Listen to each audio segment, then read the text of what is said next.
The system passed the security review. It even passed the QA and the penetration testing. It was in production for 4 months until anyone looked at the retrieval logs closely enough to actually see it. What they found was in a shared vector index, which was actually serving multiple departments of an enterprise, the retrieval pipeline that they had built, it was retrieving the documents from HR and legal even before the access control filter actually ran. The documents never reach the end user. If the end user is actually performing any query, he was not actually seeing these results. The filter actually removed it before the response was being generated. From the user standpoint, the system was working absolutely correct. But from a compliance perspective, the system had been querying and temporarily materializing the documents which the user did not had the access to. And this was happening on every single request for 4 months. The argument that most of you might say it as, oh, the user didn't saw them. Well, that actually does not survive when it comes to the compliance audit at the enterprises. Now, when it comes to fixing of this scenario, it's not a security patch. It's an architectural rebuild of the retrieval ordering. The team actually had built the post retrieval filtering where they retrieve the candidates first and then they filter by the access level. And that's how most of the software engineers would design for, isn't it? Like generally, when the software engineers are designing the application, they will first fetch all the details, then apply the filtering so that they can show whatever that's relevant for them.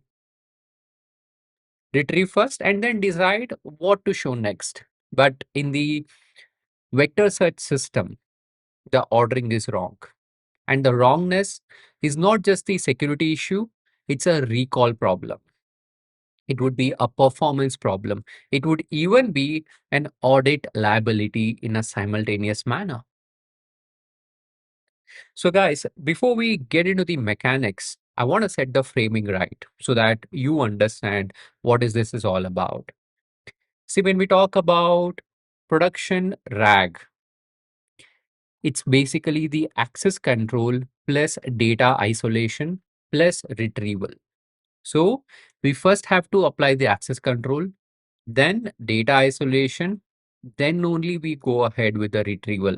It has to be applied in the same exact order. We have to apply the access control first. Now, this is the key distinction that separates the system which has been built for demos to the system which is built for running it at the enterprise level, which can pass the enterprise security review. The difference is expressed entirely in the ordering of the operation and the schema discipline that actually enforces this. Now, what we see in most of the scenarios is the ordering problem. So, how does an incorrect ordering would look like and why it fails on multiple dimensions in a simultaneous way? Now, when I talk about the incorrect order, so what happens in the scenario over here is a query would come in. Okay. Then based on this query, a vector search is going to run. We'll apply the vector search and it will run against my full index, whatever that I had in my vector database. I'll run this vector search against my full index. Then you will apply the access control. Then you will go ahead and maybe whichever is the one which is relevant for the user, you will perform the filtering. That means you will discard the ones which the user does not have the access to. And then the remaining will go to re-ranker. And then from the re-ranker, it will go to the LLM to generate the output. Now, let me tell you as why this ordering is going to be failing for three important reasons. First is the security. Every query would result in materializing the documents which the user does not have the access for. It might be in your retrieval pipeline, like it might touch your memory, it might be touching your logs, and potentially it might reach the re-ranker as well. Now, depending on the audit requirements, this actually constitutes for unauthorized access at the infrastructure layer. Regardless of whether user sees it or not, it's an unauthorization access from the infrastructure layer standpoint. Second, the recall it will be the problem. The reason because what is a recall? Recall is about ensuring that whether you're able to fetch all the relevant documents from the vector index. Let's assume that you have retrieved 100 candidates from the overall corpus that you have got. Now, after filtering, you have just 12. Now, what would happen over here is your re-ranker will be working with only 12 to reorder it. It will do the reordering only on these 12 candidates. So this is one of the another challenge that you would have. Only the 8 to 12 candidates remain for the re-ranker to work with. Let's say you have designed your system to work with, let's say 100 retrieval, but you are just delivering top 12 to the re-ranker. Now that's not a tuning problem. That's an architectural ordering problem. And third is the wasted compute. See, you ran the ANN search across the full index, that is on all the tenants, all the department, all the access level, to produce the candidates that you're going to be discarding. Maybe let's say you will discard 80. Now if you discard 80, 90 documents after running on the full corpus, so think about the compute cost that you're wasting. Every compute cycle which is spent retrieving the documents, where the same thing will be filtered by the filtering logic that you have mentioned, and this will start compounding at scale. So the correct ordering must be followed at the enterprise level is this: filter, then retrieve. The access control should predict, and it should actually run first. The search space is constrained to the documents that the user has the access for before even we apply the vector search. And the vector search should operate on that filter documents. And from there, you retrieve the top K documents or top N documents from the authorized corpus only. And every component that reaches the re-ranker should be a valid one. And the re-ranker should be able to access those candidates and apply the reordering. Now, this is not a subtle difference. It changes the security posture of the system that you're developing. The effective recall characteristics, and even the compute efficiency of every query.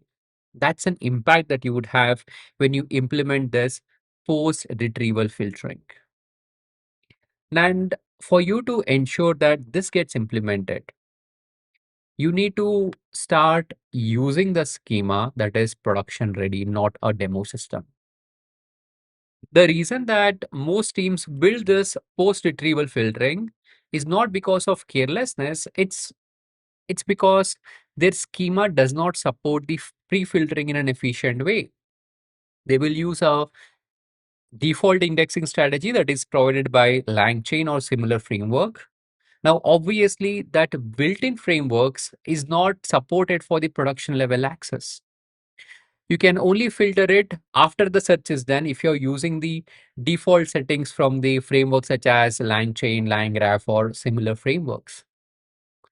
But when you're deploying and when you're thinking about productionalizing it, this is a point where you need to define the schema so that you can control the overall saving of the data and indexing of the data from your side. Now, let me just walk you through as how does a production schema would look like in a multi-tenant, multi-department rack system.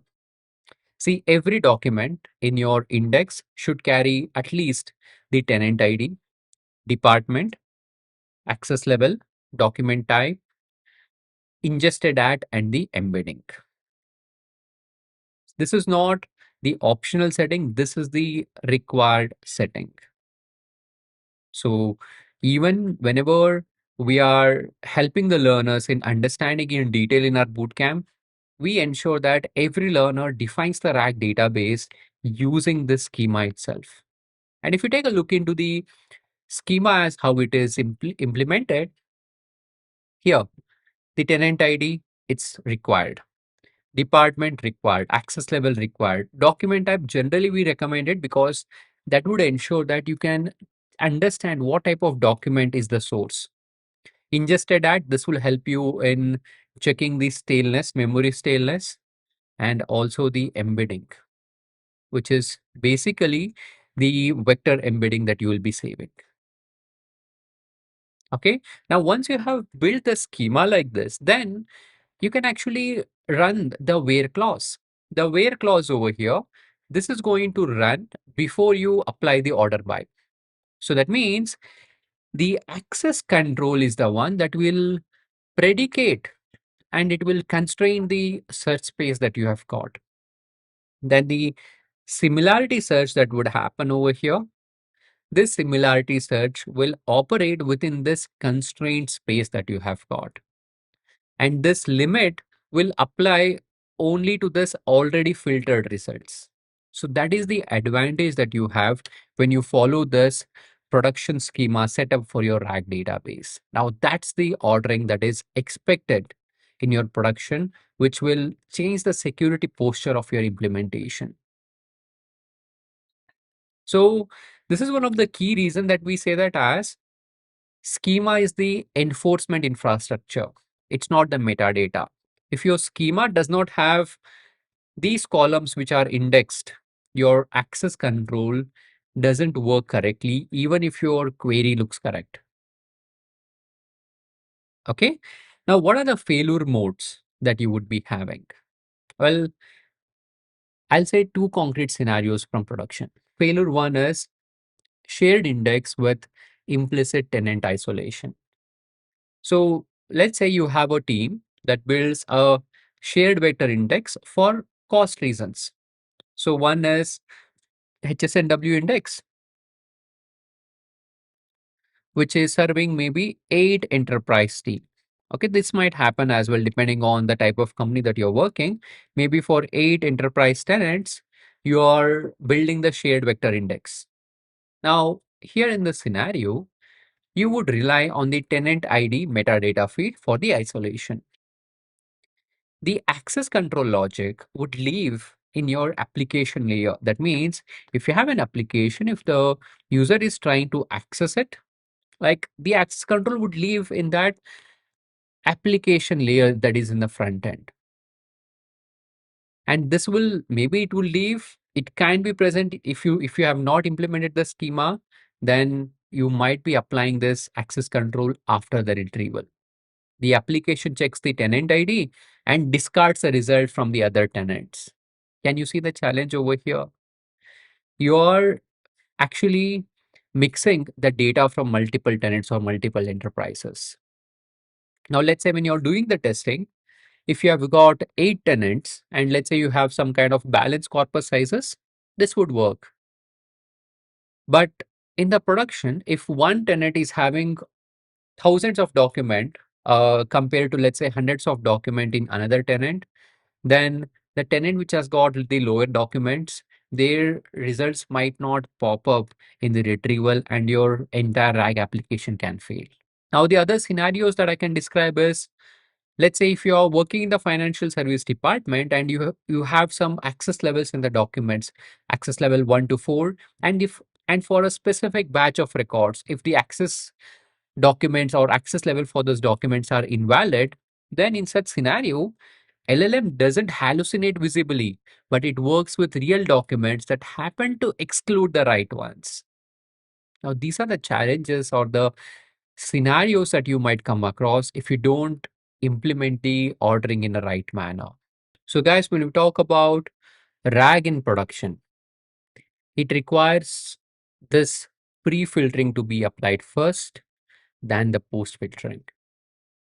So, from the enterprise context, this is something that you have to treat it as a non-negotiable one. So you need to implement the role-based access control. This should enforce before the vector search begins, not after the retrieval. And when we talk about the schema design from the production RAG standpoint, It's a mechanism that actually makes this possible. You need to apply the filtering and ensure that we say that as we need to track this filter reduction ratio per query. We need to track it at the per tenant per access level, because that is the one that would help you to identify the ordering degradation in your system. And index partitioning strategy should be aligned with your access control structure, not chosen on the cost alone.